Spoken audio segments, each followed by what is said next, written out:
May nga po, Negros. Ini ang Digicast Negros 10. Ang nagapanguna nga napulo ka mga balita sa isla sa Negros ang amo ni gadulong sa inyo.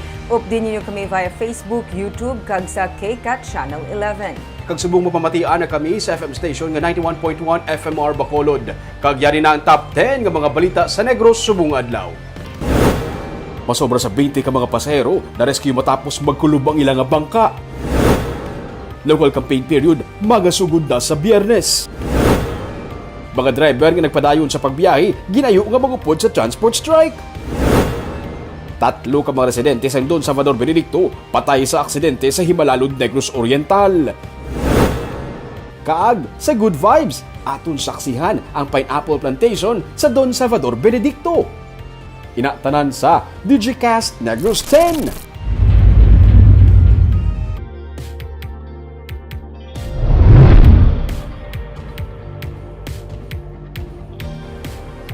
Sa number 10, COVID-19 vaccination program sa mga kabaranggayan ang ginreschedule bangod sang untat biyahe. Ginpaiway anay sa mga opisyales sa Barangay Monte Vista ang natalana nga COVID-19 vaccination program. Sa baylo nga Lunes, ila ini ginreschedule sa Miyerkules na tungod man sang ginpatuman nga pag-untat biyahe sang transport group.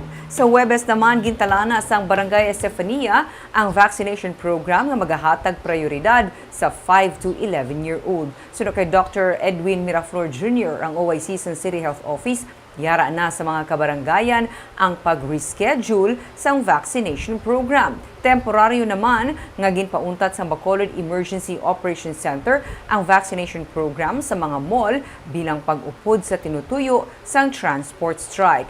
Pero business as usual sa government center matapos naghatag sang libre sakay ang local government sa mga empleyado sa syudad pati na sa mga pasahero.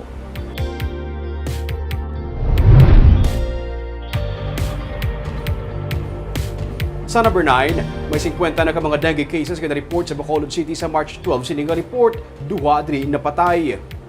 Kung ipaanggid sa kasubong nga tion sa nagligad nga tuig, mas mataas ini sang 4.2%. Sa report ng City Health Office, isa ka 11 anyos nga bata nga lalaki gikan sa Singkang Airport ang napatay bangod sang dengue kag isa man ka 20 anyos nga babae gikan sa Pahanukoy. Ang barangay Singkang Airport ay may pinakamadamo nga kaso sang dengue nga na-report 7, kag ang Mansilingan naman may 6. Tig 5 ka kaso ang report sa Granada kag Mandalagan. Tig 3 naman sa Estefania, Kabug, Tangub, Pahanukoy kag Banago.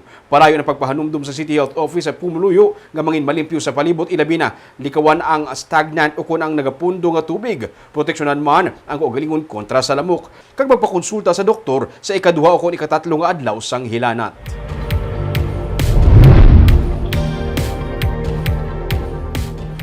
Pagpanagtag sang 94.6 million pesos nga cash assistance gikan sa National Housing Authority ang mahimo maapektuhan karon nga magasugod ng election ban sa Biyernes, Marso 25. Nalakip sa ginadumilian sa pagsugod sa election banning period, amo ang disbursement para sa mga public works, social services kag housing projects. Magapadayo naman ang mga wala nalakip diri kasubong sang vaccination program kag iban pa. Pathag ni Provincial Administrator Rayfrando Diaz, tigayo na nga na-comply sa probinsya ang iban nga mga requirements para sa release sang NHA funds para sa mga apektado sa Bagyo Odette ugaling wala sa gihapon na human ang master list nga ginapangayo sa mga LGU nga dapat magasanto sa damlag pa listahan nga ginsubmit sini sa NHA. Suno kay Diaz, may tubtub pa man sila sa Marso 24 kag labing tinghuaan nila nga maka-comply agud to ma-release ang pondo. Mahimo man nga mag-apply ang NHA sang exemption para diri. Ginpakamaayo naman sa probinsya nga magsapol sa Commission on Elections kainas ang aga. Agud tumasabat man ang iban pagid nga mga pamangkot sa mga proyekto nga mahimo malakip sa banning. Ang tupad program sa nga DOLE nga Livelihood and Emergency Program para sa mga displaced workers ang mahimo man maapektuhan. Tubtub sa May 8 ang pagpatuman sang banning suno kay Diaz. I don't know kung if there's still enough time. Ako gani, kung pwede, ang iban nga LGUs lang nga pwede, bala kang nakakomply na sa master listing, unahon na lang. So this week we'll try to push, no? We have until March 24 para nga mag-ubra sinitanan tinguan tagid, no? But again, ang aton nga ibang LGUs, they also got national funding for typhoon relief. And there are even some who say nga hindi naman kinahanglan nila. Sa number 7,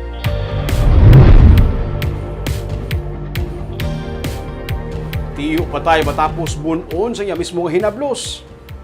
Patay 54 anyos ka si Ronilo Lucasan matapos bunon siyang Sabado sa iya mismo hinablos ka si Ronel Lucasan sa iya sinigabalay sa barangay Anahaw sa Hinigaran. Sa investigasyon sa PNP, nagakaon na sa sulod sang iya nga kwarto ang biktima sang hinali na lang magsulod ang iya nga hinablos ka si Ronel kag siya ang ginbuno. Nagtingwa pa nga magpalagyo ang tiyo pero ginlagas pagin siya sang suspect kag ginbuno. Gideklarar nga dead on arrival sa ospital ang biktima samtang tigayon naman nga aresto ang iya sini nga hinablos. Sunod sa PNP, maidi pag-insindihanay ang duha bangod sang away sa duta. Ginkasuhan sang murder ang suspect.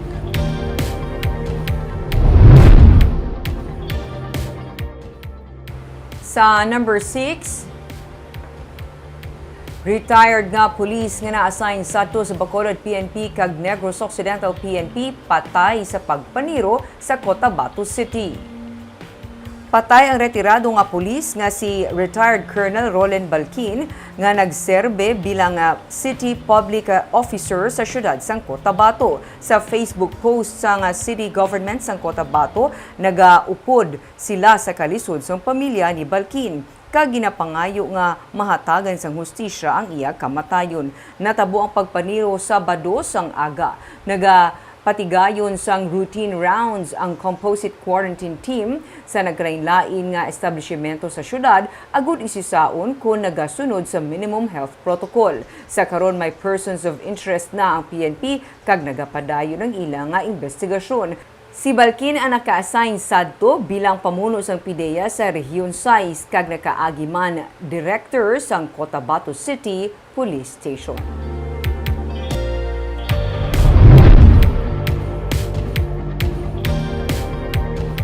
Sa number 5, tatlo ka mga pumuluyo sang Don Salvador Benedicto patay matapos pabungguan sang truck ang ilang ginasakyan nga van, 15 ang pilason. Patay ang tatlo ka mga pasahero sang van samtang 15 ka iban pa ang napilasan matapos mabungguan sang cargo truck ang ilang van Biyernes sang gabi sa highway sang Himalalod sa Negros Oriental. Sa report sa PNP, padulong sa Don Salvador Benedicto ang van nga may karga nga 25 ka mga pasahero sang ini ang nabungguan sa nagasugata nga truck sa kurbada nga bangin sang dalan. Ang mga napatay ang ginkilala nga sanday Erodetha Cagruel Gakang kag Eliza Puntiliano nga lunsay nagaedad masobra 60 anyos. Sunod sa traffic investigator nga si Staff Sergeant Joey Patok, naglapaw sa iyang lane ang truck kag posible nakainom ang driver. Detained na karon ang driver sa truck kag ginpasakaan naman sa nagkarinlain nga mga kaso.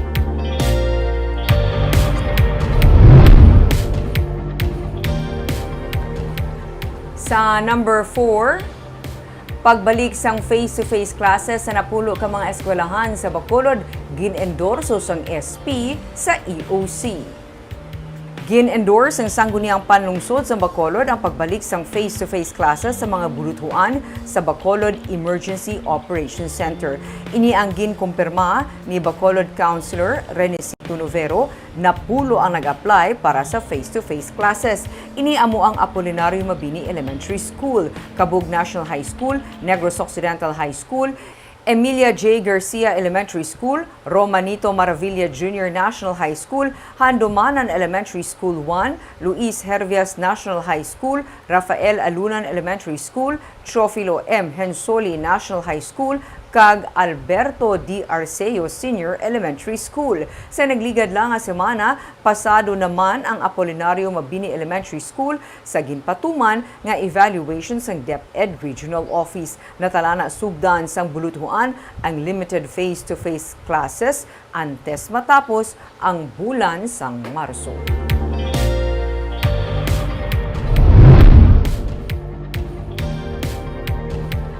Sa number 3, tawhayon ang piniliay kagang kampanya. Inipahanumdum sa COMELEC sa mga kandidato karon nga magasugod ng local campaign period sa Biyernes. Sunod sa kay Acting Election Supervisor Roberto Salazar, kinahanglan nga piliton sa mga lokal nga kandidato nga patawhayon ang piniliay. Nagapabilin sa 18 ang yara sa watchlist area sa probinsya. Pero sunod sa kay Salazar, mahimo nga may pagkambyo ini, ilabi na nga magasugod na ang kampanya. 4 ka mga LGU ang ginpaidalom sa red category kag ini ang nagalakip sa Banwa sang Calatrava, Moises Padilla, Kantunig kag syudad sang Escalante. Pila sa mga nanginbasihan ang presensya sang duha sini ka mga rason, serious armed threats sang NPA sa lugar, posibilidad sa paggamit o kung pag-reorganize sa private armed group, kag na-record nga violent election-related incident. Yara naman sa orange category, ang 13 ka mga banwa kag syudad nga nagalakip sang Silay, Victorias, Himamaylan, Kabangkalan kag Sipalay City, kag mga banwa sa Binalbagan, Manapla, Kawayan, Hinubaan, Ilog, Isabela, La Castellana kag Tuboso. Inibangod sang serious armed threats sang NPA. Yellow category naman ang banwa sang Don Salvador Benedicto. Inibangod sang posible paggamit o kung reorganize ang private armed group. Mga campaign materials naman nga nabutang sa mga hindi designated areas ang nakitaan nga ipatuhoy sa natungdan nga election officer. Remind na sila, tawayon tani. No? Wala na mambala sila. Kagi naman tadi sa Negros nga kandidato nga nga hindi gusto magtawhay. Iyawan man siya sa pwersa sa gobyerno. Bla. Ano bibingi bato mo sa gobyerno? So, piliton tang hapataw yun. Riding AFP. Whole government approach na no? Not just even government, whole community na. Sa number 2,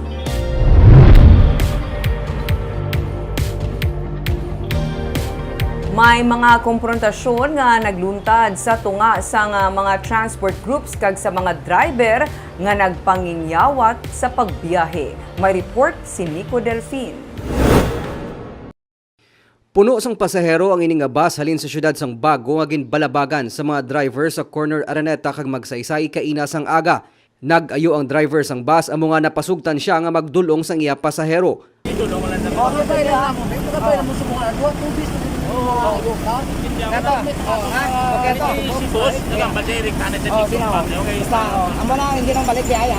Magluwas sa iya, nagpanginyawat man biyahe mga tricycle. Ilabi na nga madamo sa mga pasahero ang nabihangan sa dalan kay wala sang masakyan. Ang iban siguro nga kawat-kawat biyahe basi bala wala man sila makaon sila panimalay. So wala gid man namon sila gina-pressure nga hindi kamo yung magbiyahe. Inang nagabiyahe nga mga tricycle nga mga klorom na sila kay wala na sila gabayad taxes sa gobyerno ti puro way sila kabatjag sang kabigan doon kay illegal ang ila pagbiyahe yapon mo.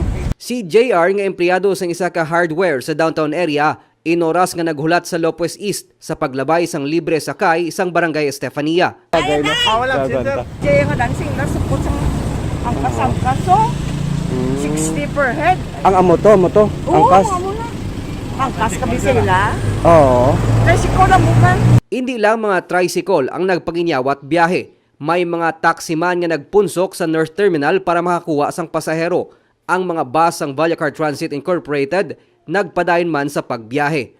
Panawagan sang katapos ng transport group nga kuntani updan sila sa mga driver pati na sang pumuluyo sa panawagan agud mapahagan-hagan ang epekto sang pagsaka sang presyo sang petroleum products sa pungsod. Kamay pa ang local government, national, may mga aksyon man tano tamdo na problema sa transport. Okay man lang sa inyo, ma'am, nga manabla may mga private like ang city, may libre sakay. Ila na niya sa diskresyon, no? Ang syudad. Kung may amo na sila yung kwan. Pero sa gyapon, ginapilar namon, kung pwede, no? Sa mga private vehicle, mga motor. Kabalo ko nga may mga balatsyagon man na sila. Nga ginapilar ginamon nga kung pwede tani ma-support sila. Ginakabig sa transport group nga malapit 100% nga na-paralyze ang public transportation. Buwas may rollback nga ipatuman sa mga gas station sa pungsod. 12 pesos ang natala na ibuhin sa kada litro sang diesel kag 6 pesos ang ibuhin sa presyo sang gasolina. Sinila nga hapon nagdesisyon ang transport group nga isuspend ang strike tubtubwas. Para sa natalana nga transport conference, kaupod sanday anay Congressman Albi Benitez, Congressman Greg Gasataya kag Stephen Paduano, upod ang opisyales sang Land Transportation Franchising and Regulatory Board. Nico Delfin para sa DGCast Negros. Kag sa numero 1 sa mga balita, subong nga adlaw.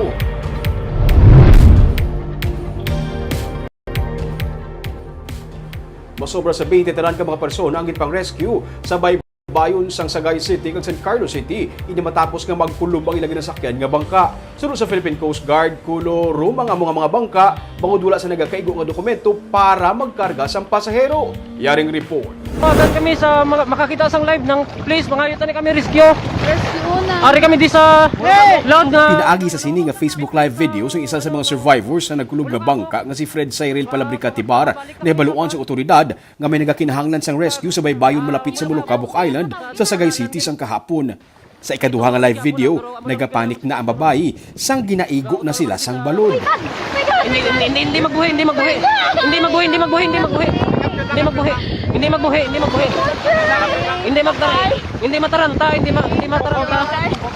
magbuhi. Tigayon sila nga na-rescue ag nadala sa Barangay Vito sa Sagay City kag ginsaylo sa Alfredo E. Marañon Senior Memorial District Hospital. Sa sini naman nga video nga kuha ni Ronald Villar sa Sagay City Information and Tourism Office, makita ang mga na-rescue nga riders nga miyembro sa Negros Brotherhood Riders Club sa gwa sang ospital. Istorya sang isa sa ila, nagsimba sila sa Vito Church kag nagpa-sandbar sa Escalante City. Kaya sa agad sir na maglagaw. Lagaw lang sir. Nagsimba kami sir mo. Nagsimba kami alin sa Vito. Okay. Nagsimba mga budlo. Tapos dito ang mamon nga distrito. Gaday lang ah. Sa interview naman ni Ruel Pineda sa isa sa mga survivors, Nagunos na tapos. Sa dito lang daan, gaano na kami nga, hindi kami madayon mo. Galing kay San Uledo, nagkalmang dagat. Kaya ang bala na namon. Tuli sir, pabalik. Mapamulukabok lang kami, tayo overnight. Galing ka nagkalmang dagat, ang butong malamon nga. Nagdayon ka ba pala? Nagdayon na lang, pagabot sa tunga-tunga mo, ito nagulpira, nagpong baloy. sunod sa station commander sa Philippine Coast Guard Northern Negros Occidental nga si Commander Joe Luis Mercurio, 56 ka mga riders ang nagtabok sa sandbar sa Escalante City gikan sa Vito sakay sa 5 ka mga bangka. Ang iban, tigayon nga nakatabok pero ang 14 ginrescue matapos mautod ang katig sang bangka. Immediately upon receipt of the nag-coordinate sa ato ng mga LGU and other responders kay may ato pa ito nabilin sa may sandbar area. So, gabi na sila kabalik gabi. 14 passengers nga wala pa matransfer. Kulorom kuno ang mga bangka kag dapat wala nagakarga sang pasahero kay wala sang permit. Amo man na bangka nga nagkulo malapit sa Sipaway Island sa San Carlos City sunod sa kay Mercurio. Pribado ang bangka nga may karga nga 12 ka mga pasahero. Tigayon man nga na-rescue ang 12 ka mga pasahero sang bangka. Gani paandam niya sa mga operator, mahimo sila magpangatubang sang kaso. Sunod sa iya, delikado ini kay kabuhi sa mga tao ang nagakabutang sa peligro. And we have a law pertaining to that. Plus, of course, you are carrying unauthorized passengers on board. Hindi ka authorized magdala pasahero. So we have specific provision, specific regulations on that. Sa kahapon, hinali na lang ang nagbubuo ang ulan kay nagkusog ang hangin, kagang unos sa baybay, amo ang nanging kabangtanan sa pagkulob sang mga bangka.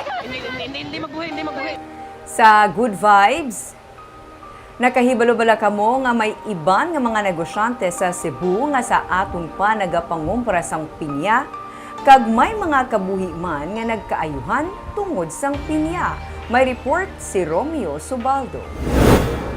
Kung magbiyahe ka sa highway sang Don Salvador Benedicto, halos bisan diin may nagatumpok nga mga pinya sa higad sang karsada. Ang makita mo sa palibot, mga pineapple plantation. Sa Barangay Bago, may mga bungyod nga puno sang mga pinya. Sang una, tubo ang ginatanom diri, pero napierde, gani nagkambyo sa pinya. Sunod sa mga residente, bag-o lang makaharvest sang mga pinya ang mga mangunguma. Si Rodel Agravante, isa sa mga nagakompara sa mga pinya kag iya ini nga ginabaligya. Ang mga paryente nila sa pinya na nagasalig. Ang dalago nga pinya, 3 ang baligyaanay diri. Kalabanan kuno sa mga nagapangompra diri, wala na nagaayo-ayo pa. Gabakal ng mga pamba. Mga May mga kukuhan man, di kita matangan kay ayo. Wala sila gayo, ya. Daporta. Doon ginapabati, amo kami nung Okay, kung dito to di ba kulon? Ayoy, tutudo. Sa isa kuno kapag tanom sang pinya, makatatlo ka beses ang harvest pero tag 16 ka bulan antes mag-harvest. Madugay pero dako man kuno ang income. Makabawi. Ayoy, bugay. Kaya magkwarta, igo po mapigado. Ubos na kwarta mo igo pagbubunga. Pero damo gyapon kapin niya. Damo? Damo gyapon. Amo man din ang paglupa. Supot ng gurubong ano. Ikaw takuan mo gurob lang makakuan ka mo kwarta makabawi man, makabawi. Oo, kung mag-harvest. Ano na ma'am? Nagkayuhan din sa pinya. Dire man. Kung mag-harvest. Matamis kuno ang ilang nga pinya amukon nga ginabalik-balikan. Tamis-tamis to ila pinya. Ang iban kuno nga mga nagapangumpra diri, mga truck gikan pa sa Cebu nga mga negosyante. Diri pa ka pangumpra sa inyo? Muna nga nagbahal. Man, ilaw pa, ila ginakuha. Pinakilaw. Gano ila? Igal, kung ano naguroy mo? Yan, mas planta po nga. Planta, rita planta mo. Ang una nga, pinya diri, nagmahal kay kung makasulod sila, tinrak-trak ila kuhaon na yun gulang, ginang hindi paluto ba? Kuhaon na nila, ginakuha nila. Oo. May pasampol pa ang misis ni Rodel sa pamaagi kung paano panitan ang pinya. Just.